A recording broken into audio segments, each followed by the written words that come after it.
Hey, ankana ayiri tumnan gato jama ande chukko ya de bani gato.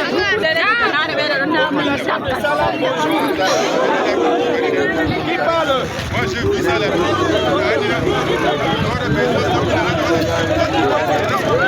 Moi je vais te parler. Écoutez-moi une minute seulement, une minute. Je vous ai bien compris. Pourquoi vous avez barré la route? Vous avez barré la route pour un objectif précis. Vous voulez attirer l'attention des pouvoirs publics, l'attention de l'État. C'est ce terrain qui a été prélevé pour être arrivé à la base aérienne. Vous n'êtes pas content parce qu'on a prélevé ce terrain. Vous n'avez pas encore été indemnisé, vous n'avez pas reçu de compensation, vous n'êtes pas d'accord. C'est pour ça que vous avez barré la route, non? Voilà. Merci.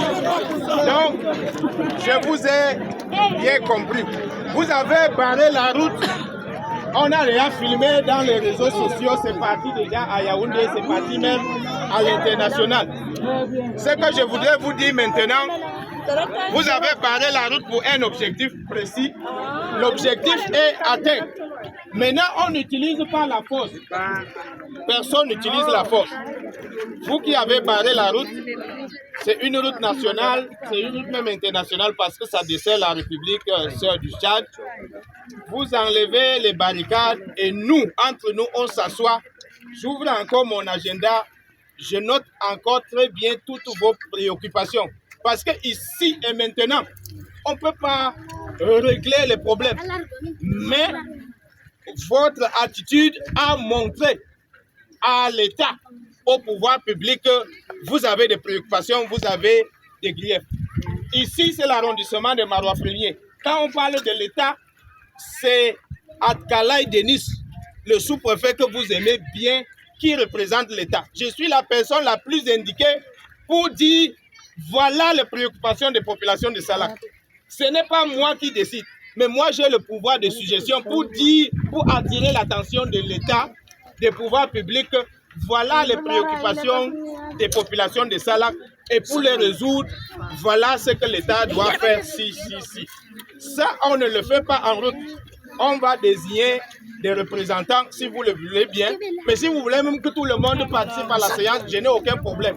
On va s'asseoir pour qu'on trouve un protocole de résolution de vos différentes préoccupations.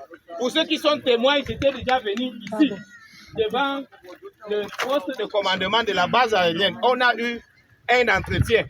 Vous semblez ne pas être satisfait de cela. Vous avez utilisé un moyen pour crier plus fort, pour que tout le monde vous entende. Vous êtes entendu. Maintenant, j'ai amené les forces de maintien de l'ordre pour votre sécurité, pour vous. Parce que quand les gens se rassemblent, on ne sait pas, ça peut dégénérer. On ne va pas utiliser la force. Vous qui avez coupé les choses pour mettre ici, vraiment très doucement, très sagement, vous les enlevez, vous libérez la route. Parce que tous ces véhicules qui sont alignés là, c'est des innocents. C'est des gens qui ne connaissent rien de notre problème. Ils ne sont pas concernés par nos problèmes. Vous avez utilisé la route juste pour vous faire entendre plus fort. Et vos cris sont entendus. Maintenant, on s'assoit tout calmement comme de bons citoyens. On va régler nos problèmes à l'amiable. De grâce, enlevons d'abord les barricades. Je suis là, moi-même je ne bouge pas. Tel que je vous dis, on va s'asseoir, on va parler